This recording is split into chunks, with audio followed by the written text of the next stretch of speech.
easy to have a large gathering of this size in person, but we really look forward to doing so in the near future. Now I have the pleasure of introducing a scholar activist I highly admire. Dr. Derek Smith is a professor in the Department of Literature at Claremont McKenna College. He is currently the chair of the Department of Africana Studies at the Claremont Colleges. His work is anchored in the analysis of American culture and particularly African-American literary culture. He is the author of many articles and the book Robert Hayden in Verse, New Histories of African-American Poetry and the Black Arts Era, which won the College Language Association's annual book award. Dr. Smith regularly teaches courses in American prisons and nurtures interest in prison studies and pedagogy. If you're interested in that topic, I highly recommend you check out the webinar he did called Supplanting the Prison Industrial Complex. He and his family live in Southern California, and we are delighted to have him with us today for this webinar, Reimagining the Construction of Blackness, from Anti-Blackness to World Unity. Without further ado, Dr. Smith.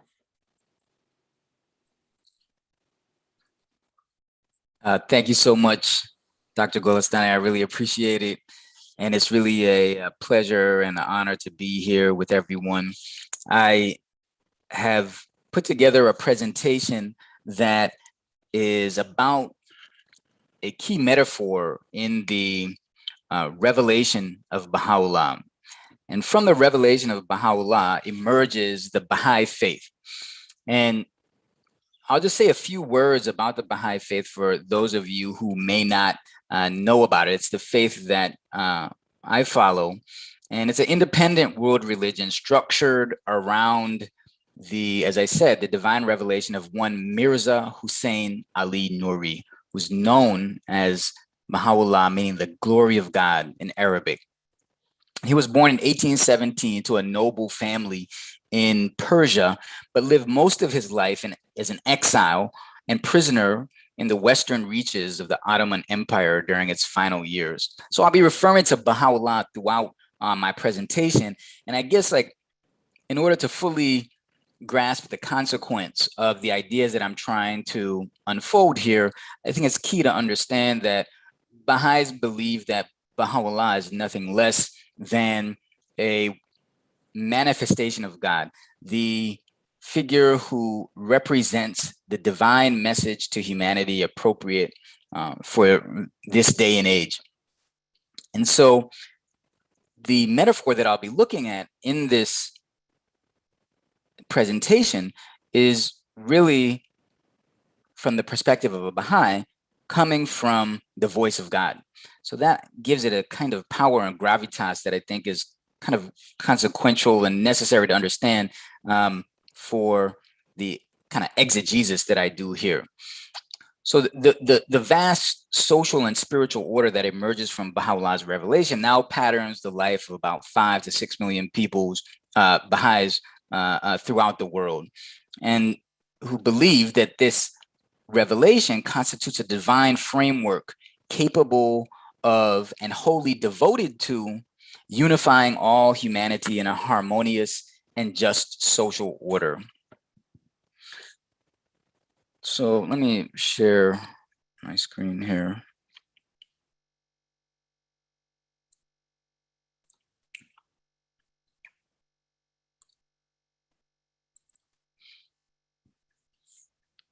For the purposes of this presentation, I have a few slides. They're not that great, but they go along with what I'm trying to talk about here. And you know, for the purposes of this presentation, I'll leave aside many questions about the theology that's laid out in the revelation of Baha'u'llah. And instead, as I said, I'm going to consider the remarkable way in which Baha'u'llah accorded in his sacred order a special spiritual status to Black people by designating them as the pupil of the eye of humanity, through which the light of the Spirit shineth forth. And I'll consider some of the implications of this pupil of the eye metaphor and explain why I think that this minor note in the vast symphony of Baha'u'llah's revelation is such an integral part of his vision for the unification of all humanity. So for 21st century organizers and intellectuals addressing issues of racial justice, best praxis often involves centering the experiences of those most marginalized by social power. This challenging principle demands that any project of social transformation prioritizes the predicaments and perspectives of groups with the least amount of cultural, social, and economic capital. Prioritizing consideration of such groups is, of course, antithetical to the mainstream of social thought and shakes the very foundation of hegemonic world order, which is, to a certain degree, is stabilized by systematic devaluation of the most marginalized and the least capitalized. And because rhetorical and practical attempts to implement this principle of centering the most marginalized predictably meet strong resistance, those now at the forefront of secular movements for racial justice in the United States and elsewhere are often adamant in their effort to call attention to the most marginalized people who are often Black. At first blush, this adamancy can appear parochial and even ethnocentric, like, why must Black lives matter? Why can't all lives matter? However, the logic of centering the most marginalized is ultimately universalist. Angela Davis explains that in this approach to social action, quote, universal freedom is an ideal best represented not by those who are already at the pinnacle of racial, gender, and class hierarchies, but rather by those whose lives are most defined by conditions of unfreedom. With racial specificity, Alicia Garza succinctly unpacks the tactical logic of the Black Lives Matter movement that she helped to spark by saying, when Black people get free, everybody gets free. The strategies of social transformation offered by these racial justice activists don't perfectly mirror those being implemented by Baha'is throughout the world. There are certainly differences in the strategies. However, the rationale of these initiatives that foreground the predicament of the most marginal have resonance with the followers and students of the Universalist project, the universal project of social and spiritual transformation laid out in the revelation of Baha'u'llah. Indeed, the explicit centering of Black life, which is called for by contemporary theorists and activists, was anticipated, I would argue, by Baha'u'llah's 19th century emphasis on the special spiritual station and capacity of Black people. In his global proclamation, pivoting on the principle of the oneness of humanity, Baha'u'llah accorded colored people, in the parlance of that era, a particularly hallowed and central position in the figurative body of humanity. In the latter half of the 19th century, Baha'u'llah declared that Black people were appropriately comparable to the Black pupil of the eye through which the light of the spirit shineth forth.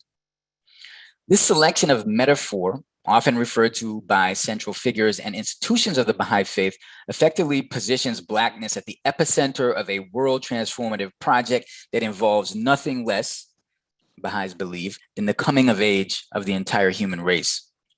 Baha'u'llah's revelation offers few, if any, analogous designations which isolate and favor a racialized subset of humanity. Thus, this specific reference to Black peoples constitutes a noteworthy moment in his sacred system. Explanations of the importance and potential meaning of the people of the eye reference have been outlined by scholars who primarily have examined the deployment of the metaphor as a means of building an egalitarian, interracial religious community in the beginning of the early 20th century, primarily in North America. Here, I want to extend those explorations by proposing a number of interpretive possibilities organized around two interrelated claims. First, by giving Black people a principal position in the figurative body of humanity, Baha'u'llah's metaphor is reflective of the material reality that Black people were among the principal builders of global modernity, a reality that has been obscured in scholarly and lay discourse for some centuries, but which is becoming increasingly prominent in the work of influential historians. Second, by favoring Black people through the pupil of the eye metaphor, Baha'u'llah produced a rupture in what we might call racial epistemology of the 19th century. And it's one that rupture distinguishes the world transformative project of his revelation from social reformist movements of the era. And it was critical, I think, to the establishment of the principle of the oneness of mankind, which is the pivot around which all the teachings of Baha'u'llah revolve. Now, it's difficult to offer up a concrete and static definition of Blackness. In other versions of this material, I try to define the construct with some precision, but for now, I'll submit that the Black people referred to in the pupil of the eye metaphor are all those people of African descent who became Black in the context of modernity. Of course, it is also, so, I mean, I have to sort of maybe back up and sort of talk about the way in which, of course, Blackness is a construct that has appeared with the meanings that it has in many of the meanings that it takes on in the current day. This has only been around for several centuries, right? It was a construct that came up through the transatlantic slave trade, but I'll get into that a little bit more. And it comes up within the context of modernity, but it's also hard to crisply define the phenomena of modernity that has produced race and Blackness. But we might think of it as the cultural, political, philosophical, and technological developments that have emerged from the Renaissance, the Enlightenment, and the Industrial Revolution, and that have thoroughly shaped the material world in recent centuries. There are some aspects of this bundle of ideas worth underscoring when considering Baha'u'llah's people of the eye metaphor. One is that although modernity is often simplistically linked to the West, it has ramified throughout the world. And another thing to keep in mind is that some have regarded modernity as a cataclysmic worldwide ramification because Western modernity has wrought devastation for some and has consistently created what one calls antonymic and problematic others, groups of stigmatized people unworthy of social and civic honor and protection. Indeed, it can be argued that Blackness is nothing more and nothing less than the stigma that modernity has projected onto people deemed to be its most antonymic and problematic others. This is not to say that Blackness is always and everywhere a stigma, or that those who embrace Black identity are embracing stigma. Rather, I mean to say that in the context of now global modernity, Blackness is inextricably bound to its origin as a racial classification meant to facilitate the exclusion of others from the protected community. Whatever else Blackness may be, in the period since the emergence of modernity, it has also been an antonym of the sacred community, the sign of the excluded other. Through the pupil of the eye metaphor, then, Baha'u'llah wrestles with and radically transforms the meaning of a major symbol of modernity. If modernity conjured Blackness to fragment humanity and marginalize and exploit those bearing its mark, Baha'u'llah's metaphor alters the meaning of Blackness, drawing it to the center of the body of humanity and imbuing it with a positive connotation. For the most part, scholars have figured the pupil of the eye reference as a refutation of chauvinisms, as well as a means by which Baha'u'llah conferred new racial identity to Black people and furnished an effective psychological antidote to prevailing social stereotypes. And this is surely an important social function of this scriptural metaphor that fills its tenor. So a metaphor has a tenor and a vehicle. Black people is the tenor, right? And it fills Black people with the qualities of the vehicle, which is the pupil of the eye. And that consequently brings honor and esteem to a segment of humanity that was subject to some of the most dishonoring and stigmatizing discourses of modernity. However, before tracing out some of the implications of the purely instrumental purposes of Baha'u'llah's 19th century metaphor, and instrumental, I mean, by instrument, it's an instrument by which Black people are lifted up. It's important to recognize that the metaphor was not only an instrument that would elevate the social status of Black people. The metaphor, I would say, is also instructional. It was the articulation of some truth that the divine educator wanted to teach the world. Indeed, the instrumental purpose of the metaphor, an elevated regard for Black life, only gains traction if the instructional purpose of the metaphor is contemplated and accepted. But it must be acknowledged that the precise truth that is taught by the metaphor is difficult to pin down. It may be understood that Black people are like the pupil of the eye, but how so? In what way?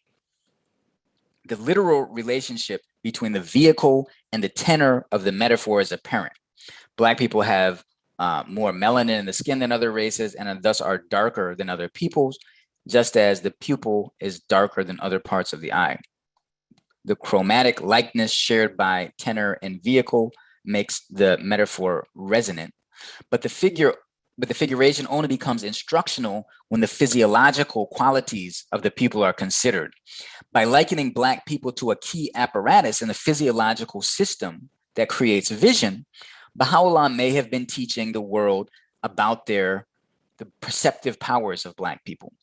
Perhaps he was suggesting that Black people possess insight into the human condition, insight achieved through collective suffering.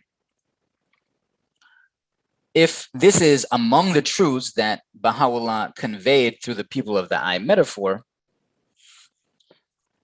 it bears some similarity to well-known statements of W.E.B. Du Bois, who in 1903 contended that Black people in America were gifted with second sight. Du Bois elaborated this claim in his most well-known book, The Souls of Black Folk, in which he attempted to describe in the somewhat mystical in his sort of telling of it, essence of African-American experience in his era. Thus, interpretations of the people of the eye metaphor that fix upon the spiritual perceptiveness of Black people are in keeping with a tradition. This interpretation is in keeping with a tradition of African-American thought that was significantly advanced by Du Bois and that attempted to alchemize a history of oppression into a source of pride and inspiration. As he would put it elsewhere in his writings, among American Negroes, there are sources of strength in common memories of suffering in the past. So Du Bois, in the early part of the 20th century, had a project for trying to imbue Blackness with a sense of pride.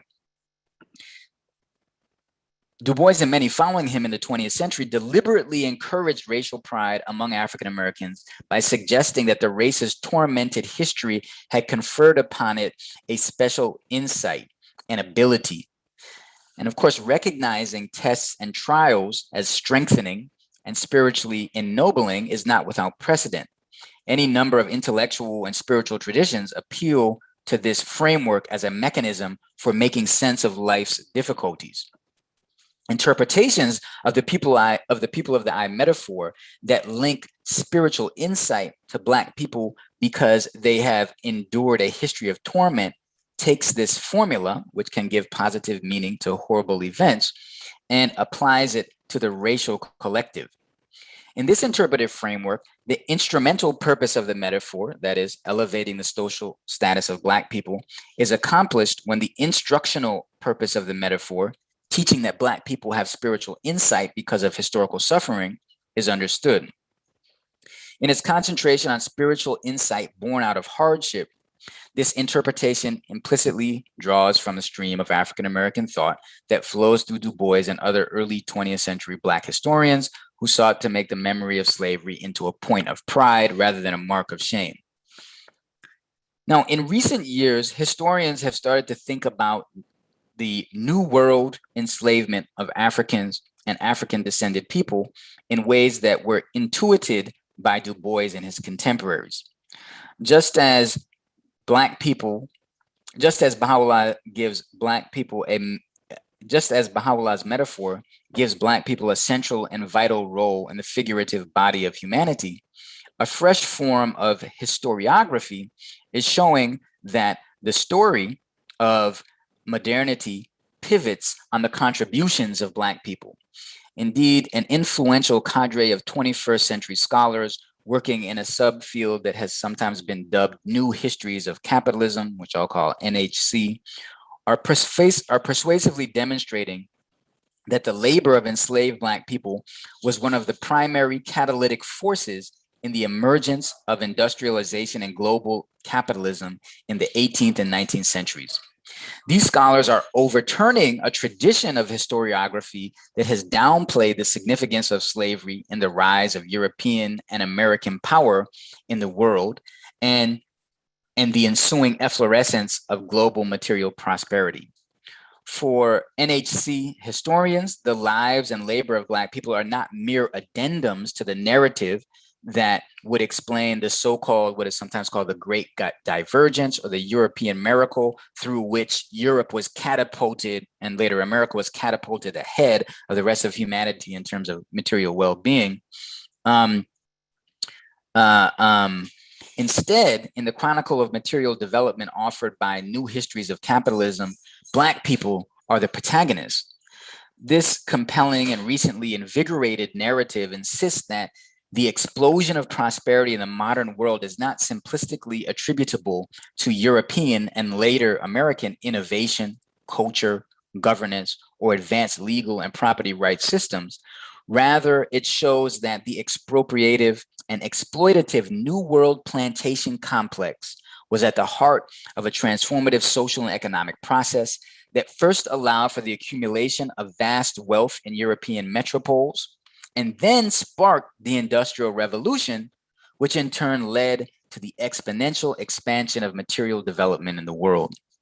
So the network of agricultural plantations that first bloomed in the Caribbean basin of the 1500s and eventually spread throughout the Americas produced European capital liberation, as one scholar calls it, but was impossible without African labor enslavement. For a variety of reasons, histories of global development have marginalized the immeasurable role of African work in the creation of the modern world and its earth-girdling economy. But New Histories of Capitalism shows that the stolen labor of Black people was at the very center of the process of global integration and the takeoff that gave modern capitalism its fundamental structures of production and consumption.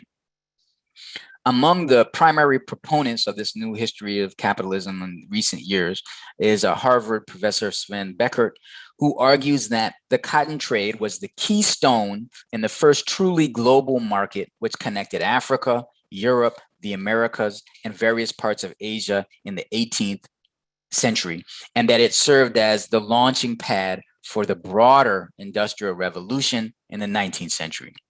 In Beckert's telling, the center of the cotton empire moved from the east in India to the west in Great Britain only after Europeans were able to establish an economic dominance that was built on roughly 300 years of colonial enterprise in the New World.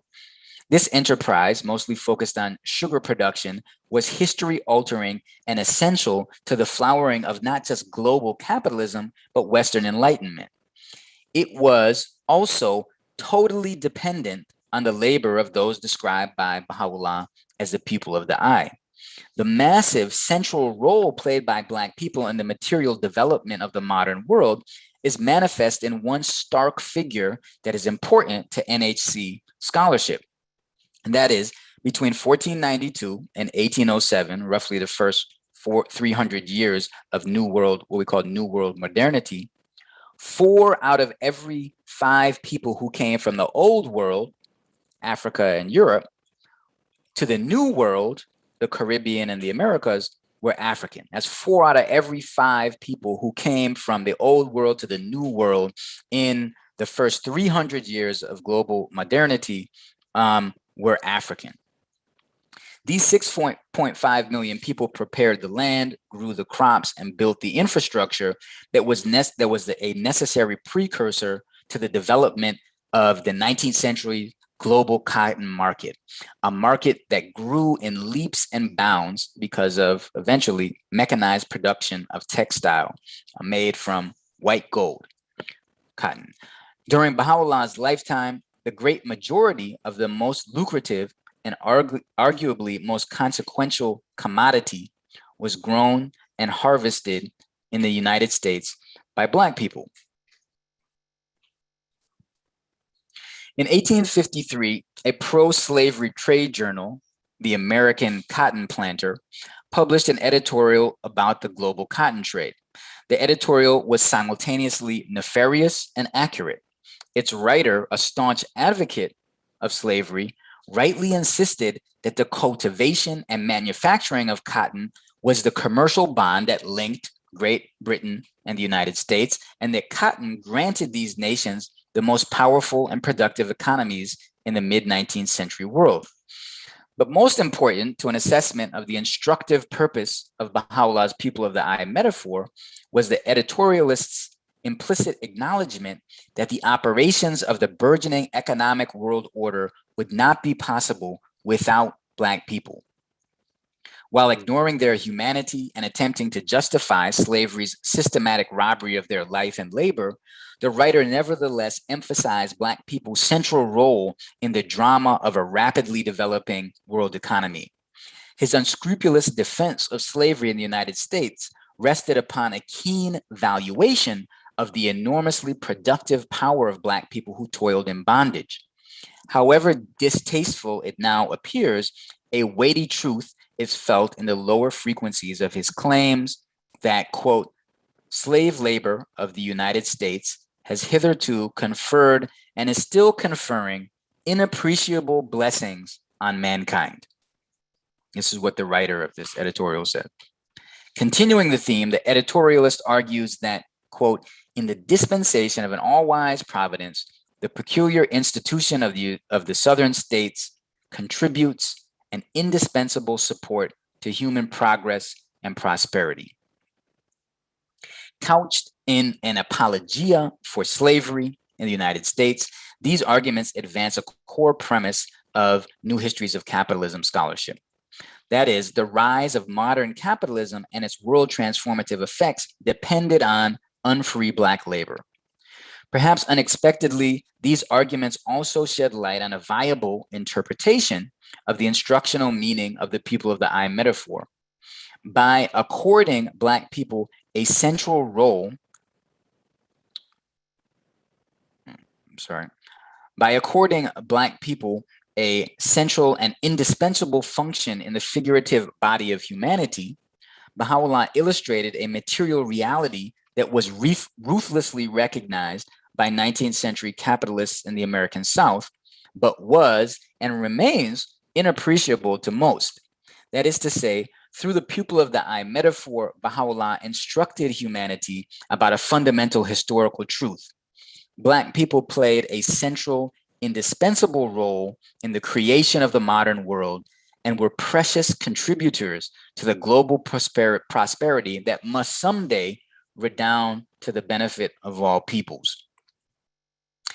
Anti-Black ideology became such a powerful and important part of modernity precisely because the stolen labor of Black people was so central to the building of the post-1492 world. Social theories of the West, from those of Karl Marx to Pierre Bourdieu, teach that exploitative and unequal power relations always require justificatory narratives. The massive human exploitation that was the predicate of New World modernity had to be reconciled with the moral frameworks of those who were doing the exploiting.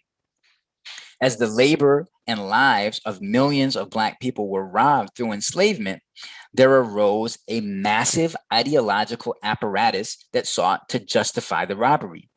This multifaceted and thoroughgoing apparatus, which can be called anti-Blackness, served to vigorously debase those colored people that Baha'u'llah would eventually uphold as pupil of the eye. The centuries-long exploitation of African and African-descended people who were central to the emergence of modernity and global capitalism was justified through the development of an array of stigmas focused on dishonoring Black bodies, cultures, minds, and even souls with an intensity that matched the massive scale of the exploitation that was at the heart of New World slavery. That is to say, New World slavery was this incredibly powerful, and history-shaping project. It needed to have an ideology that matched its incredible scale. Therefore, the ideology of anti-Blackness is incredibly powerful and potent and long-lasting in its effects. From the 16th century onwards, many leaders of European and New World Christendom helped build anti-Black ideology through scriptural hermeneutics and racialized theologies that attributed a special sinfulness or even soullessness to Black people. But in the development of anti-Black ideologies, the Christian clerics were also joined by their more secular-minded rivals, the intellectuals or I can never say this word, philosophers who were the pioneers of Enlightenment thought.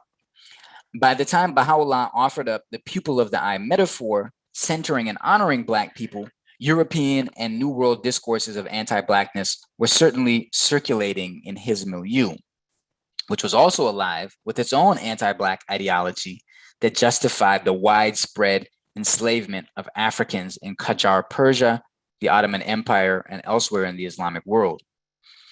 Recognizing the sharp distinction between Baha'u'llah's engagement with Black life and that of the contextualizing thought regimes of his era produces a deepened appreciation for the novelty, independence, and internal coherence of the social theory woven into his revelation. The instructive and instrumental purposes of the pupil of the eye metaphor contrast most sharply with the anti-Black litany produced by the avant-garde humanists associated with the Western Enlightenment. So there's a lot of anti-Blackness going on in this period of the 18th and 19th century. And in, of course, in Baha'u'llah's context, there is anti-Blackness as well. But what I'm going to focus in on here is that of the secular humanists of the Western Enlightenment, right? Because there's an irony in their anti-Blackness.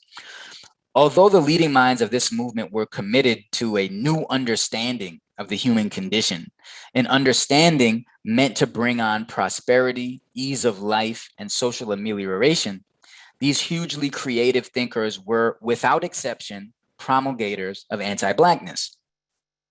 It is perhaps ironic that the architecture of modernity's racism, reliant on the pseudo-scientific construct of race, was designed even as the philosophers who were seminal to the Enlightenment simultaneously elevated the ideal of rationalism and empiricist methods of inquiry. Emerging from these ideals and methods was much of the intellectual blueprint for conceptions of democracy, egalitarianism, justice, religious tolerance, and freedom of thought that are frequently associated with the Enlightenment and that are vital to the contemporary world order. But in the influential writings and heady salons of the 17th and 18th century in Europe, seminal thinkers like Jean-Jacques Rousseau, Denis Diderot, Voltaire, and a legion of lesser-known intellectuals were simultaneously disseminating subjective, pseudoscientific ideas about race, most of which were characterized by intense anti-Black sentiment dressed in the costumes of rational scientism. So while these thinkers, they may have quarreled over the morality of the Atlantic slave trade and the enslavement of Africans in European colonies of the New World. They had differences of opinion about the morality of the slave trade, but they were essentially unanimous in their lowest estimation of Black humanity. As Voltaire, for example, sought to dismantle what he thought of as irrational interpretations of the Genesis creation story, he concurrently built up the stigmatization of Blackness. And this is just one example to show how this was part and parcel of the Enlightenment project. Writing on African people, Voltaire would quip, "Our wise men have said that man was created in the image of God." Now, here's a lovely image of the divine, a flat Black nose with little or hardly any intelligence. This sarcastic attack on both African humanity and the Christian clerical wisdom exemplifies the interconnection of Enlightenment scientism and anti-Black rhetoric. Voltaire's effort to advance rational secular inquiry about the origin of man was entwined with a subjective and degrading description of Black people. So it went. Anti-Black ideology was part and parcel of the Enlightenment project. It was like a viral attachment that spread along with literacy and the social and civic ideas that reshaped Europe and the Atlantic and the Mediterranean basins in the centuries before Baha'u'llah revealed his body of teachings. Against this backdrop, then, Baha'u'llah's intervention in the era's racial discourse amounts to nothing less, I would argue, than an epistemological rupture, the introduction of a radical ideological conception that had hardly any precedent in the secular or religious thinking of his historical moment. Archivists will be hard-pressed to find a comparable elevation of colored people in the reams of philosophical and social writing produced in Baha'u'llah's lifetime during the 19th century. The absolute refusal of anti-Black ideology should be considered a distinguishing feature of Baha'u'llah's social teachings. It is a notable example of the coherence in what Baha'u'llah himself described as the wondrous system laid out in his revelation. This system was animated by one fundamental purpose, underscored time and again in his voluminous writings. It sought to, quote, safeguard the interests and promote the unity of the human race, and to foster the spirit of love and fellowship amongst men. The virulent anti-Blackness of his world historical moment was, of course, antithetical to the spirit of love and fellowship that Baha'u'llah aimed to promote through what some scholars have mistakenly called his reformist movement. But while scores of 18th and 19th century social reformers sought to advance the interest of the human race, even as they endorsed ideologies that debased and stigmatized Black people, Baha'u'llah's favoring of colored people took hold of prevailing racial epistemology and turned it on its head. This was not reform, it was rupture. And so in my argumentation, right, this is really important. To think of Baha'u'llah as a reformist is to debase his stature in my mind, right? If I'm thinking about Baha'u'llah as a divine messenger, right, he's something more than a simple social reformer. So therefore, I think one of the indications of this anomalous status, his difference from the social reformers of the era, is that his racial take, his approach to Blackness was so different from any of the other social reformers of his moment. This is remarkable. This was not reform, it was rupture, a rupture that was the prerequisite of any coherent program, ultimately seeking the unity of the human race. The widespread but tortured logic of social reformist movements that sought the betterment of humanity and simultaneously promoted or acquiesced to anti-Black ideology operates in stark contrast to the logic of Baha'u'llah's mission. In itself, the specific refusal of anti-Black ideology distinguishes Baha'u'llah's system from that of contemporaneous reform movements. It also speaks to the systemic integrity of the ethics of Baha'u'llah's revelation, the internal coherence of the system. Although it represents just one node in the expansive social and spiritual system activated in his revelation, Baha'u'llah's special promotion of the capacity of Black people is an outsized marker of the novelty and philosophical independence of his system.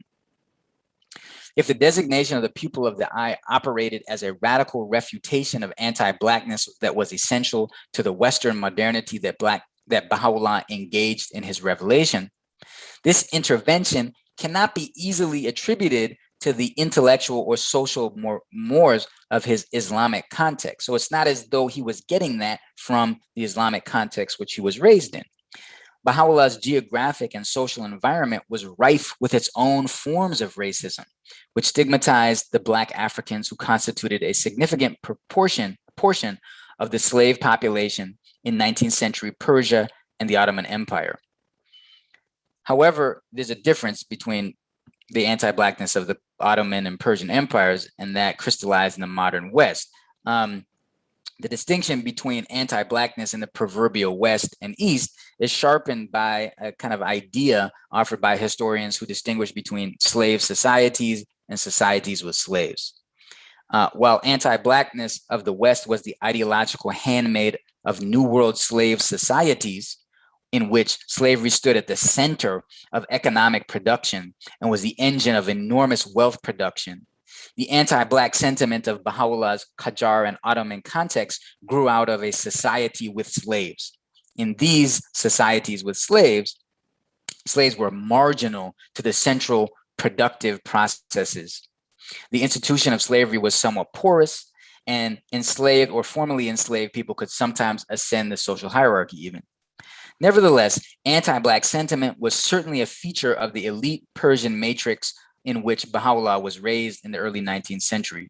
Not only were enslaved Africans, often castrated eunuchs, commonplace in the household of the Persian nobility of the era, but by the time of Baha'u'llah's birth, this class of Persians, the noble class, was also beginning to emulate certain European social, cultural, and intellectual practices.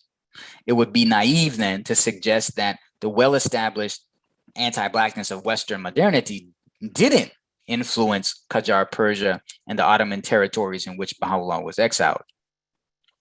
I'm coming to the close here with one final thought about slavery and anti-Blackness. The revelation of Baha'u'llah's most holy book, his Book of Laws in 1873, forbade the trade in slaves, and thus made known that in his dispensation, ownership of human beings was contrary to divine will. But it's important to disentangle Baha'u'llah's abrogation of the institution of slavery from his stand against anti-Black ideology. This law, the abrogation of slavery, was of course applicable to all humanity. It had no racial specificity. Indeed, in 19th century Qajar Persia and the Ottoman Empire, enslaved people hailed from a variety of racial and ethnic backgrounds. The abolition of legal slavery, which was a worldwide evolution in the organization of human society, did not address racial ideologies that produced the the abrogation of legal slavery, which happened throughout the world in the 19th century, it did not address the racial ideologies that the institution of slavery produced. And this is evident in the history of abolitionism in the United States. Many of those who were instrumental in ending slavery, like Abraham Lincoln, did not renounce anti-Black ideology. Once it was unlinked from the institution of slavery, the acceptance and persistence of this ideology gave life to what some scholars have called the afterlives of slavery. In these afterlives, anti-Blackness was simply reconfigured so that the harm of social, civic, and economic marginalization was inflicted upon Black people through evolved mechanisms that were sanctioned by the state, even if slavery was not. As Saidiya Hartman, one very influential scholar in all this, says, from this vantage point, emancipation appears less the grand event of liberation than a point of transition between modes of servitude and racial subjection. Intransigent anti-Black racism ensured that in the aftermath of abolition in the United States and in national contexts throughout the globe, Black people continue to suffer limited life chances and a host of social maladies. As New World slavery gave life to unprecedented material prosperity, it also birthed a potent anti-Blackness that could not be extinguished through mere abolition. But by producing the pupil of the eye metaphor, which gave favor to those targeted by anti-Blackness, Baha'u'llah made it clear that in any belief, institution, or social movement that was to be compatible with his sacred order, made it clear that any belief, institution, or social movement that was to be compatible with his sacred order could not abide by the insidious ideology that grew out of and outlived New World permutations of institutionalized slavery. The pervasive quality of modernity's anti-Blackness makes it a serious impediment to the development of the loving, equitable, and just human society that is the ultimate aim of Baha'u'llah's revelation. He has explained that those aligned with divine will must be driven by the desire to, quote, quench the flame of hatred and enmity so that the whole earth may come to be viewed as one country. In further elucidating his own mission, Baha'u'llah states, the prophets of God should be regarded as physicians whose task is to foster the well-being of the world and its peoples, that through a spirit of oneness, they may heal the sickness of a divided humanity. Obviously, the anti-Black ideology that has infected societies for several centuries is a constituent element of the humanity dividing sickness that Baha'u'llah's revelation aims to heal. In its most virulent forms, anti-Blackness has marginalized Black life out of existence. That is to say, it promotes social conditions in which disregard or disdain for Black life is so intense that the social and civic body is unperturbed by or even desirous of the mortal expulsion of Black people. Through his pupil of the eye metaphor, which adamantly centers Black life in the figurative body of humanity, Baha'u'llah acted as social physician, prescribing a spiritual and social concept that could be regarded as something more, that must be regarded as something more than a gesture of comfort or solace for historically burdened people. Baha'u'llah's specific and explicit refutation of one of modernity's most hateful and divisive social ideologies is an instructive prescription addressed to all humanity. Surely, the condition of oneness that is global society's highest and most urgent aspiration is impossible without the universal internalization of the medicine that Baha'u'llah has loaded into the pupil of the eye metaphor. Thank you.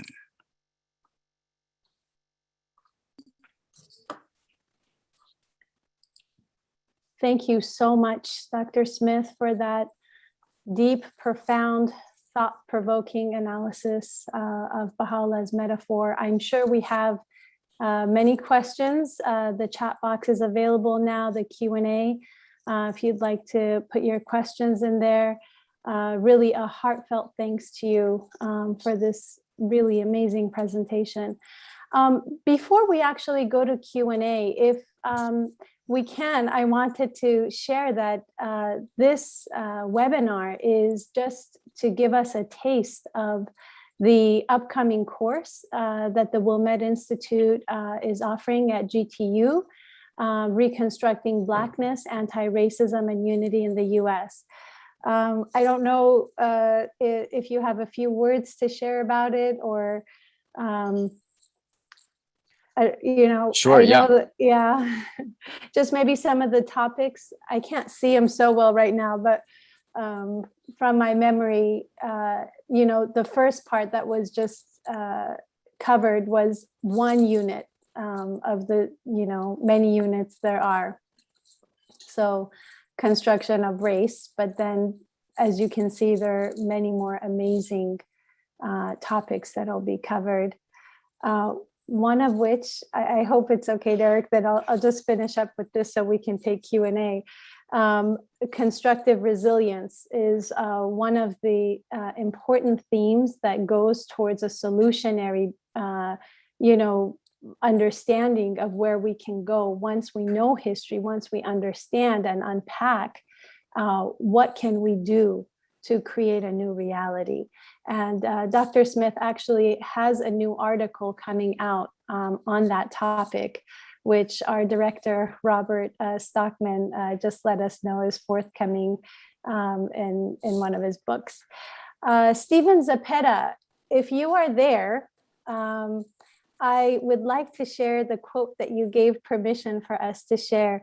Dr. Smith, do you mind scrolling up? I wanted to, Stephen was here in the beginning. I don't know if he's here now, but Stephen has a special place in my heart because he was our first GTU student. And after he took the course, he said, "This course had made me realize that the principles of humanity's oneness, constructive resilience, and consultation are crucial components of the multimodal solutions for racism.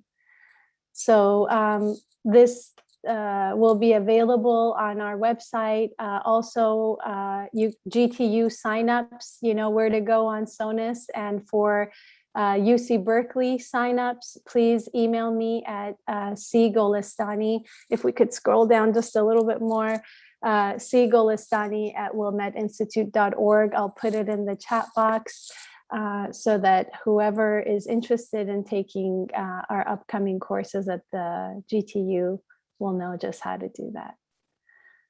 Thank you so much. We're ready for a Q&A, so let's go and see what we have.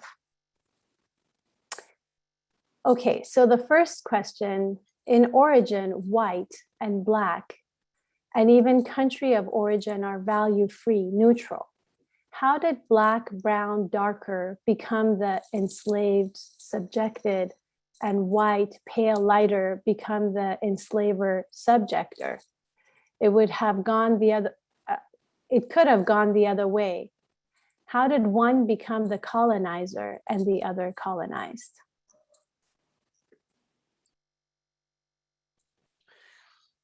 Thanks for that question.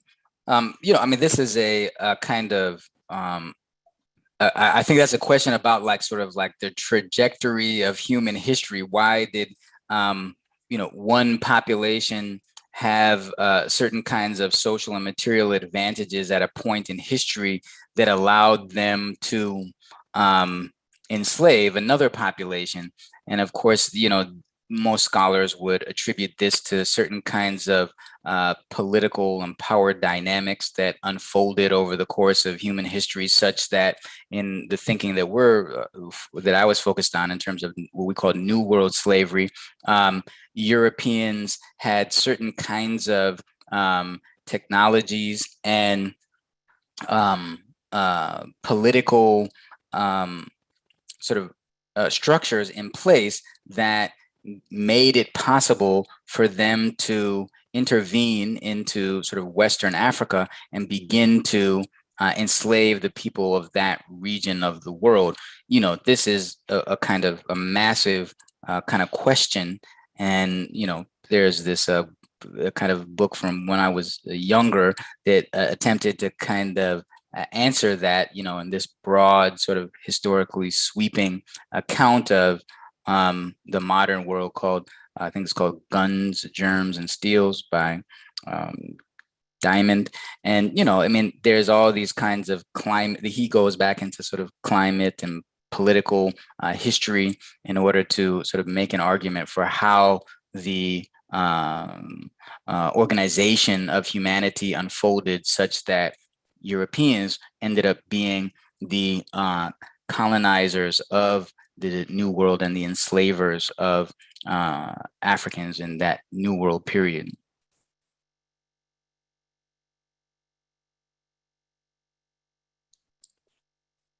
Thank you so much. There are a few questions, but because we have just a few minutes left, I'm going to choose one that has to do with the way forward. What does it look like to focus in the light of Baha'u'llah's teachings on the issue of racial prejudice in America today? What are some examples of practical action centered on those spiritual precepts that we can engage in and promote today in our communities and society? So one of the strategies and sort of philosophies that come out of the revelation of Baha'u'llah, and which is being advanced by different populations throughout the world to deal with the realities of oppression, is that of constructive resilience. So, and this is one segment of the course that will be offered at GTU. So the strategy of social transformation that is embedded into this idea of constructive resilience is one in which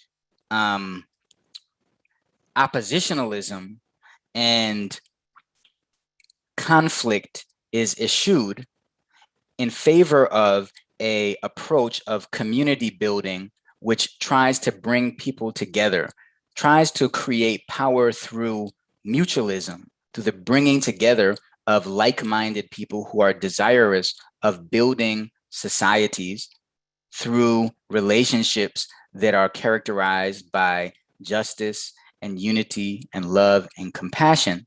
And rather than positioning themselves in opposition to existing social forces, are more concentrated on the bringing together of people in a kind of community building process that welcomes everyone who is willing to try to work for social change using principles of love, justice, and equity.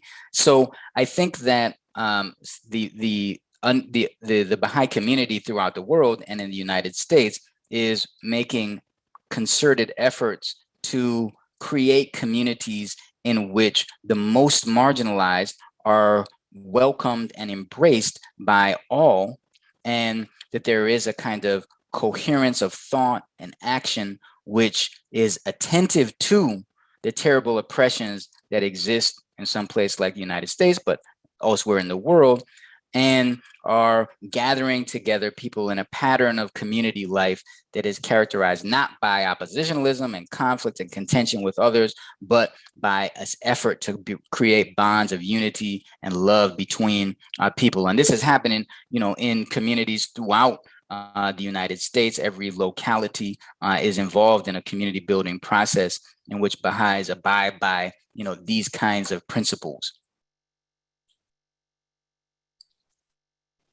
Thank you so much. I'm going to try to fit in one or two more questions. We might go just a few minutes over. Ada asks, what is a healthy way to cope as a Black person in anti-Black society? Well, I think that this is a very difficult kind of question, and for each individual, there may be different ways of approaching it. I think that many of the kinds of the social milieu, like the social reality that we live in, creates harms for us in all kinds of ways. We are exposed to ideas and to thoughts that are oppressive all the time. We are exposed to dangers presented by society, by the state. And so that becomes a kind of a very serious burden for a lot of Black people. And of course, that's manifest in the kinds of the prevalence of certain kinds of medical conditions like, cardiovascular issues and high levels of stress and so forth that Black people are enduring with. So to my mind, what is necessary is a kind of, spiritual vision, of course, in which people attempt to gain some kind of comfort through a relationship. Again, this is only my own perspective, with divinity, with a spiritual reality. And as we do that, we cannot do that without engaging material reality, right? So from a Baha'i perspective, there is a twofold moral path. One that involves the refinement and development of the inner spiritual world, and another which involves engagement with the society in which we live. And so I think that, as difficult as it may be, that there is a kind of there is a healthiness, there's a healthy quality, there's a healthy element to trying to make social change, even as we simultaneously take care of ourselves spiritually. And this is a Baha'i principle that, again, is sometimes called a twofold moral path, that these two things can't happen without the other. We must be attentive to our spiritual realities and those things that are uplifting to our souls, right? And at the same time, we must engage in social action, which is attempting to uplift people who are suffering in a material reality and creating a better society for everyone involved. And so those, for anyone, and I think particularly for Black people, of course, this twofold moral path is how I see the best way for us to move forward. Indeed, they're interconnected, being and doing, right? I think our bonus question of the night, which we'll end with, because I think only you could answer this one. Could you speak to the power of Robert Hayden's poetry and his ability to be a pupil of the eye? So for those people who don't know, Robert Hayden was a very important American poet of the middle decades of the 20th century. He was also a Black Baha'i, and he wrote very powerfully about his experience as both a Black person in America and his spiritual commitment to the faith of Baha'u'llah. One of the things that he was committed to was a kind of excellence of craft. And in that excellence of craft, part of that was this incredible observation of the realities of his day and age. And he was able to observe the social reality and his own experience of it. And then I would say, craft it, hone it into poetry, which is exquisite in its craftsmanship. He was committed to the principle of the oneness of humanity, even as he was simultaneously had experienced incredible hardships due to poverty and due to anti-Blackness. And yet, despite all that, he still held out faith that there was the possibility of a unified humanity at some point in the future. And he committed himself spiritually and in his vocation to the advancement of the work of the Baha'i Faith and to gaining a greater understanding of the revelation of Baha'u'llah, who in one of his poems he calls the cosmic hero. This is how he viewed Baha'u'llah. And so, yeah, Robert Hayden is a great artist of the 20th century, and also a great Baha'i and African-American Baha'i as well.